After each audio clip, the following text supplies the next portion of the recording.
And that was the best cookie I've ever had in my life. Can you tell me where we are, other than heaven? We're at a place called Croft Alley, which is just a little nook in a back alley in West Hollywood. It's a local joint I go to all the time. Delicious. Yeah. So what are we going to do next?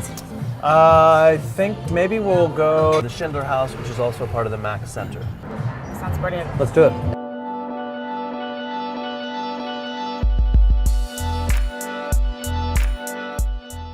So before we got out for lunch, you were talking to me about your plans for this agnostic spirituality show. Right. I have actually been working on a plan for an exhibition, but I've recently kind of come to the conclusion that I want to commission a composition. Oh, really? For the show. Yeah, to have that as an oral component to the exhibition. I'm calling it agnostic spiritualism, as I'm seeing a thread in the art world, around the world, of artists that are very involved with spirituality, not related to some sort of specific church or organized religion. Do you think that the art museum as temple, that this sort of secular organizing force, then the one thing that's been missing from that, if you think of any really organized religion, the human voice is singing or chanting in unison is a big part of what creates that sense of togetherness. So it's really interesting to think of how underused that's actually been in creating that experience in the art world.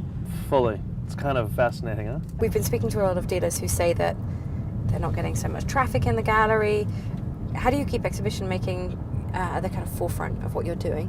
Well, I mean, it's just part and parcel of what we do. It's the main focus. I think that's what, the bulk of our job is, to mount and host exhibitions, both in the galleries and, of course, in museums and otherwise around the world.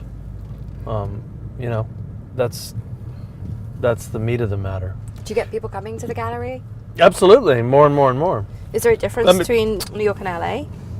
Well, LA gets more traffic because it's the flagship. It's, museum scaled. It usually has 2 exhibitions going at any given time. Which exhibitions have you staged that you're most proud of? Like Monoha? The Monoha is definitely, the top, if not one of the top, if not the top, most memorable exhibitions. Do you find that those shows lead the way for curators, that interest other curators? I think so, maybe. That in turn kind of builds a market, or does it not work like that? Well, maybe. I mean, the Monoha thing definitely, it depends on what material you're looking for. It's all very specific. So Monoha definitely created a market and an awareness for Monoha artists, although they are mostly all sculptors, and sculpture markets are much, much more difficult than painting markets. Yeah. Dansekwa was one of the most explosive market experience I think that I've ever seen. Really? Why? Yeah, because it was literally a group of artists who had been working steadily in Korea for 50 years and had not really had any real attention outside of that region. Yeah. So you're having great painters that fit into a global history, and it's fresh art for the market, and it exploded.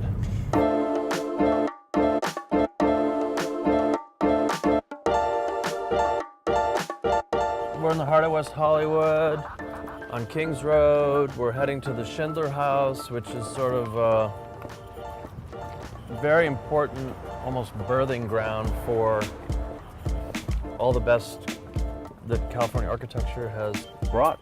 Yeah, so look at this. I mean, this is another, in the middle of the city. It smells just amazing. Just this idyllic compound. It sits here as quiet as we hear it now. I love it. There's these pockets, these idyllic pockets around LA. Yeah, for sure. I mean, and this, again, like we said, I mean,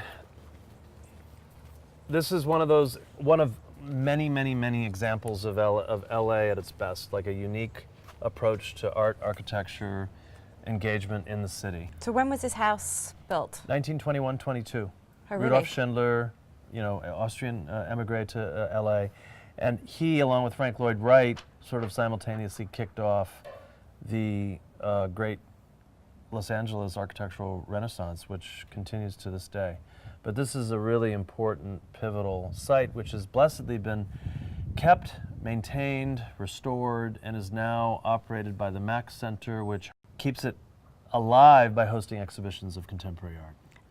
And this is sort of a fusion of Japanese and European. Well, yeah, this influences. sort of kicked off the whole notion of these key components of LA. This is the script. This is it. It's crystal blue skies. You know, you're living indoor, you're living outdoor. It's fluidity.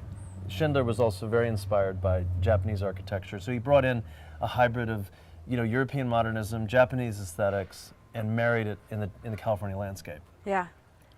It's gorgeous. One other thing we were just talking about was LA fiction. It was Raymond Carver who wrote this thing that was super chilling about a housewife standing at a sink cleaning the cutlery, and then there's a kitchen knife and she cleans it. Sure. And then she cleans it just a little bit too slowly. Sure, of course. And this thing about the Santa Ana winds creeping up your spine. Is that Nathaniel a thing? West, yeah, sure. That's the Day of the Locust, I think that one comes from. Who ended up becoming a screenwriter here. I mean, look, that's the thing, is that it has this aura and mystique of exactly what we're experiencing right now, which is crystal blue sky, perfect sun. There's actually a slight breeze, which is actually slightly cool, oddly enough. But there's creepy, crazy shit that goes on, just like anywhere else. It's that noir side of LA, and the Santa Ana winds is like an indication of that. You know, it's like the hot wind that comes from the desert, goes up your spine, gets into your head, and makes you fucking crazy. Well, here we are. Yeah. Let's not go crazy yet.